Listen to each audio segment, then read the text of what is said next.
we are so pleased to be joined now by North Carolina Courage midfielder and BWPC board member, Brianna Pinto. Brianna, welcome to A3. What is up? I am good. How are you? Thanks for having me. Oh, we're great. We're even better now because you're here and there's some big news that has dropped. And you're going to tell us all about it. It's the first ever national showcase of Black female soccer players. It was just announced. This is in partnership with the BWPC, the Black Women's Players Collective, and with Black Stars. So what more can you tell us about the Allstate Next Wave National Showcase? Well, we're super excited to partner with Allstate and Black Star just to put on this event. As you mentioned, it is called the Allstate Next Wave National Showcase, and we're going to invite 20 to 30 of the top Black performers in high school to this event. And it'll be a comprehensive experience. They'll not only get the on-field competitive nature of it, but they'll also have programming off the field where they'll get to work with a network of coaches and scouts and club directors and really talk about things like career planning and college prep, nutrition, mental health. So we want to make sure that it's a fantastic experience for every attendee. I love hearing some of the benefits that you all are going to be offering for players who are going to participate in this. And I mean, we're talking about like a first of its kind event, and reading through some of this and sort of seeing what it's going to be about.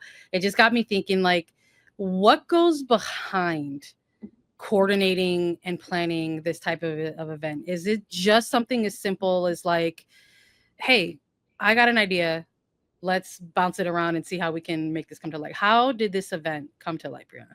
Well, first and foremost, I think we're entering the most transformative experience in American soccer over the next few years. And every organization that's involved in soccer in some capacity wants to capitalize on that. And one of the objectives of many of these organizations is to get as many people into the sport as possible. So the BWPC serves Black girls, and we want to make sure that they have space to be fully seen for their identity and celebrated in this sport. And we saw synergies with Black Star, which is like a media entertainment platform that like does the storytelling for soccer, and Allstate aligned with like the values of our organizations, and we got together to plan this event that will be held at the end of November at Prairie View University. And we're super excited about that because it's an HBCU, and we really want to make sure that, you know, we're celebrating the Black community in as many ways as possible. Okay, so end of November, November 22nd to the 25th in Prairie View, Texas. Now, you mentioned high schoolers, that this is specifically for high school players that, I mean, not college players, high school players. So this is to create a pathway to collegiate and to the professional game. But why did you think about young teenage high school players for an event like this? When we reflect on our experience coming up the youth ranks as members of the BWPC, there weren't a ton of people that looked like us. We didn't have the representation that we have now. About 12% of the NWSL are comprised of Black players, and we're really proud of that. But we're also looking to continue to grow and make space for the whole world to join. And I think you have to be intentional about creating programs for Black kids to be successful. And we think this is going to be an incredible event because we'll get to tell them all of the stories of the challenges and the things that we achieved over the years and what we've learned and how it's shaped us into the individuals we are today. But we also want to foster a sense of community because the soccer world's small, but the more you invest in communities from youth to pro, the more parallels there will be for more kids to have success, going all the way from club soccer to hopefully the NWSL.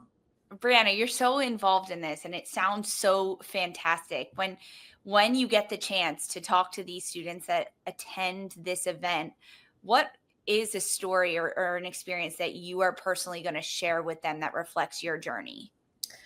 I'll honestly tell them about how soccer has such a special way of uniting you with people from all walks of life. But I'll just talk about how it's opened so many doors of opportunity. I'm someone who really believes in education. And I think through soccer, I've been able to further my education at UNC, and that's something that I'm really proud of. But along the way, it's the people that I've met and the relationships that I've built. And that's what I find to be the most enriching part of playing a team sport. And because this game is loved by so many people across the world, I've been fortunate to be able to travel. So I just hope that I, alongside other members of the BWPC, plant a seed for these young high school girls in wanting to fall in love with the game so that they can go as far as they want with it, because honestly, like, what you put into it is what you get out of it. And it can be a really incredible experience if you like walk into it with an open mind. So again, this is a space for them to step into their full authenticity, and we want to celebrate them for all of their unique features and characteristics about them as people. And I think it's going to be a really wonderful event. You know, I can't help but think, like, hearing you speak, I can't help but sort of think about like all of the work like the BWPC has kind of already done behind the scenes, and with all the mini pitches and getting involved in different communities really across the nation at this point. And so I do wonder, like, this sort of almost feels like a natural next step in the work that has already been done. You could see kind of all this groundwork that's been done in the build up to this moment. Has there already been some of the info sharing, you know, amongst some of these events that the Black Players Collective has already done across the nation? Like, how are these players going to make sure that they find themselves invited, or how they can sign up? You know, maybe they're hearing about it for the first time, listening to you on the show right now, and how they can attend and where they can get more information and how to participate.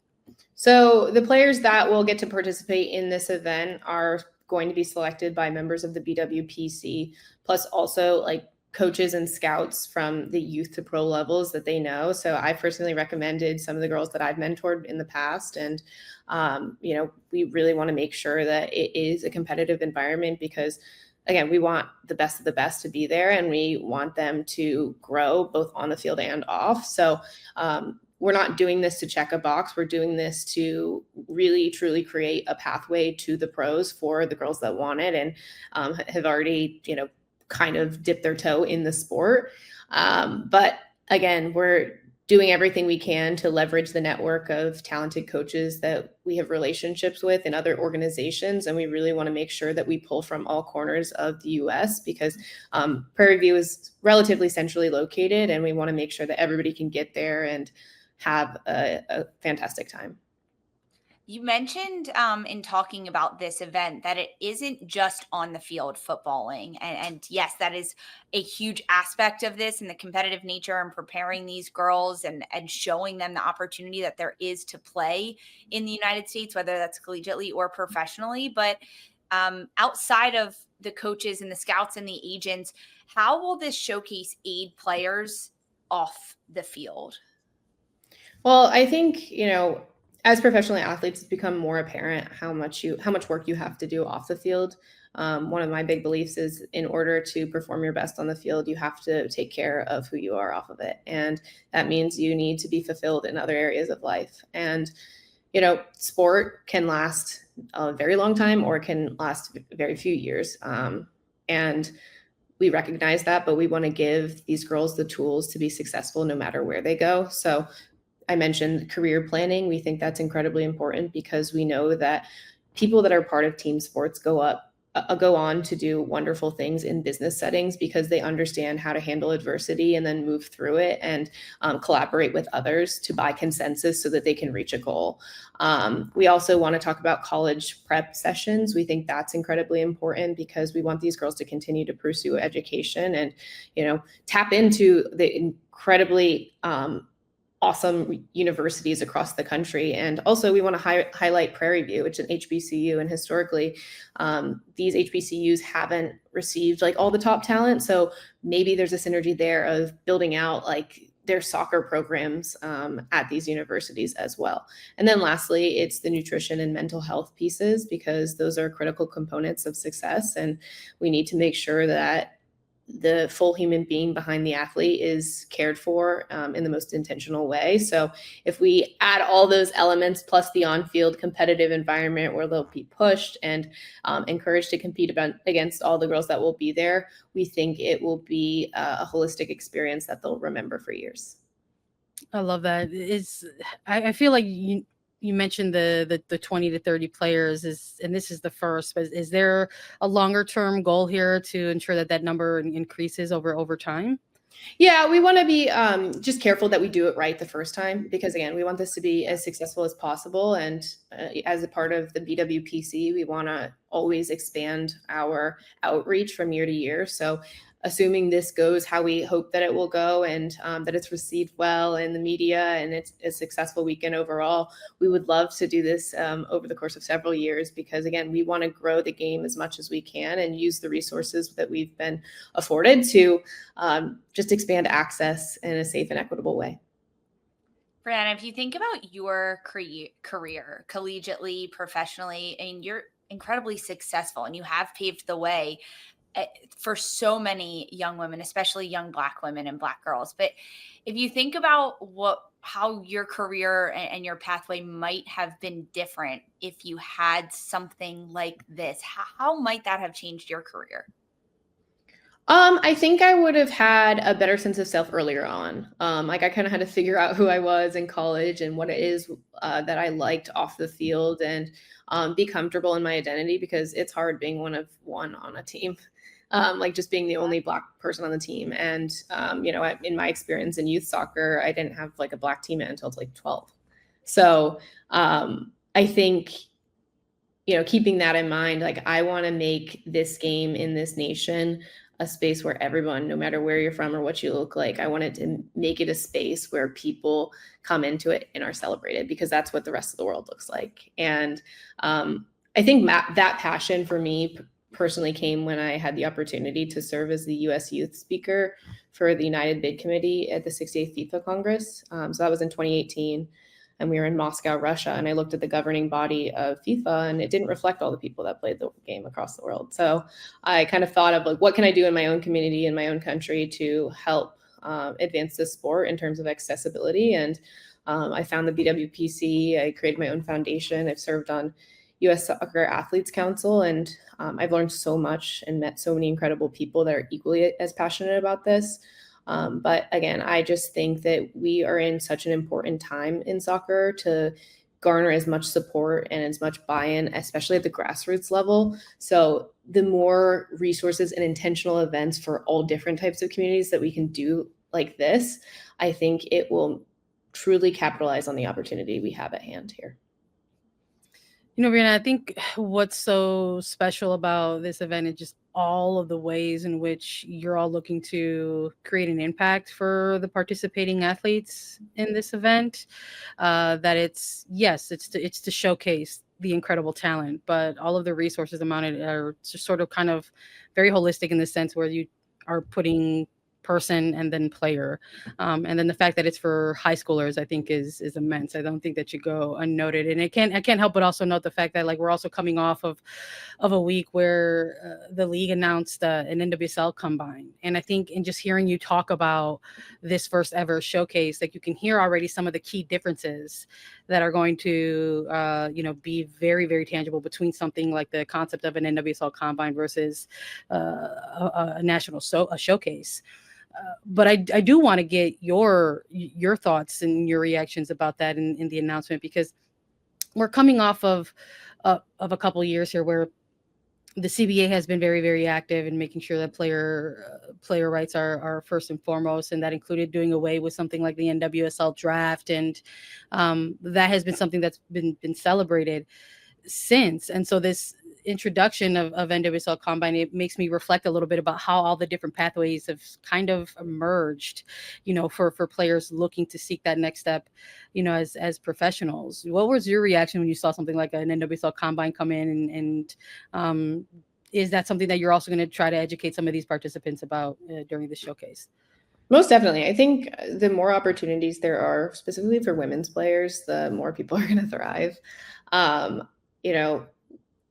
when I was coming up in the game, I didn't even know I could be an NWSL player because it didn't exist. So the fact that we're seeing all these young girls like wanting to play for one of these teams and are actively pursuing it in high school is so cool. I think, again, the league has grown tremendously over the course of its existence. And the more pathways we create, I think we're going to find talent everywhere. And I think historically with the draft, there was a lot of talent that went missing. And I'm a believer that there's talent in every community, but we have to expend the resources to go find it and water it and make sure that it flourishes, because we're seeing that with the expansion into like Zambia. Like, we're talking about the players that have had success in our country or in other countries and have come to the NWSL and lit it up. And I think that's a beautiful thing.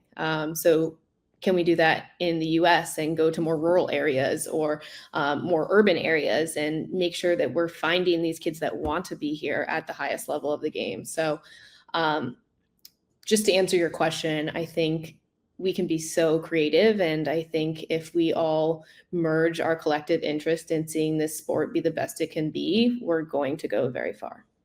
Brianna, your enthusiasm for this is absolutely contagious. I'm so excited to see kind of where it goes, what happens with it. Is there anything else that Sandra and I haven't asked you about or that you want to share specifically about this national showcase?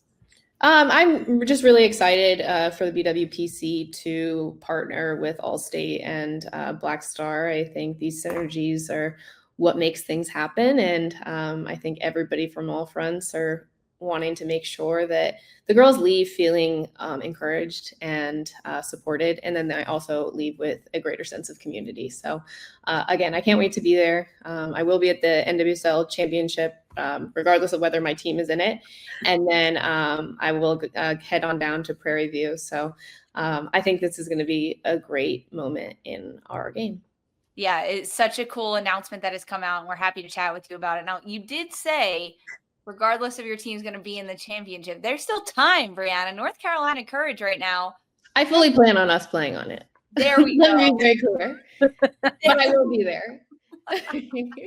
There we go. I mean, yeah, North Carolina's in the middle of this playoff push. Oh, no, we're going to make a left. run. I should be very clear.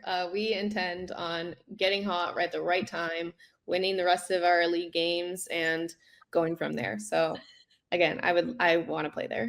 Okay, I love to hear that. I got to ask you about it, because North Carolina, it's very believable that you guys can make it to the championship and be competing in that, considering the recent resurgence, back-to-back wins, you're 8th in the standings, you're pushing into that playoff position. What has been the resurgence that the Courage has had as of late?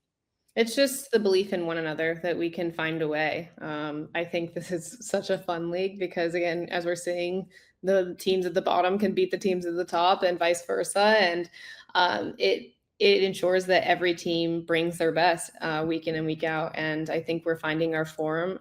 We've dealt with a few injuries here and there, but, that's just part of it. And I think the identity of the Courage is a team that's resilient, that's going to find a way, that's going to grind through the tough weeks. And I think we're doing that at a really important time. And hopefully we can take the last 2 wins and build off of that so that we can continue to climb up the table, because it is so tight. If you look at the table, there's only a few points difference between like 8 and like 4. No, it's so tight. How much are you and your team looking at the table and like the movement and everything that's happening? We watch all the games because we just like to know, how the other teams are doing, scout for any upcoming games that we have. But we focus on one game at a time. And right now our focus is Seattle, and we want to find a way to win that. So again, it's a fun league to watch. I'm a fan of it as much as I am a contributor and player in it. So it's just really cool just to see how much it's grown over the time that I've been a part of the league. How has this season maybe felt a little bit different for you compared to when you first started playing pro in NWSL? I think it's the fan support and the media coverage, truly. Just seeing how many different soccer outlets there are now that cover the NWSL and are passionate about all the different players on teams. And I think the storytelling that is very unique. I love seeing like these new rivalries kind of emerge. And unlikely teams getting big wins. So I think it's mainly the coverage and the fan support that has been so cool. And it makes me incredibly hopeful for the future as well, because I think we're trending in such a positive direction. Yeah, the future is absolutely bright for this league and for all the players in it. I have to ask about immediate future because North Carolina against Seattle this weekend. It's a big game coming up, chance in the playoffs, a push for the postseason. What is going to be the biggest challenge that North Carolina has to overcome this weekend in order to make it 3 straight wins?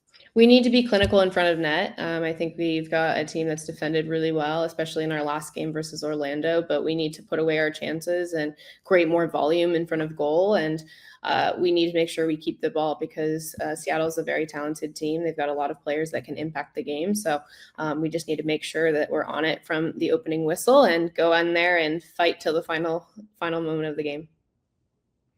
I have to ask, since we're talking about like recent scheduling, Ballon d'Or just concluded, and we won't get into the weeds about rankings and things like that, and who's taking home the trophy. But I am curious about the Tar Heel aspect of it in this one with Alessia Russo and Emily Fox. Did you get a chance to take in any of that, and were you taking a look at seeing maybe if a Tar Heel was going to take something home?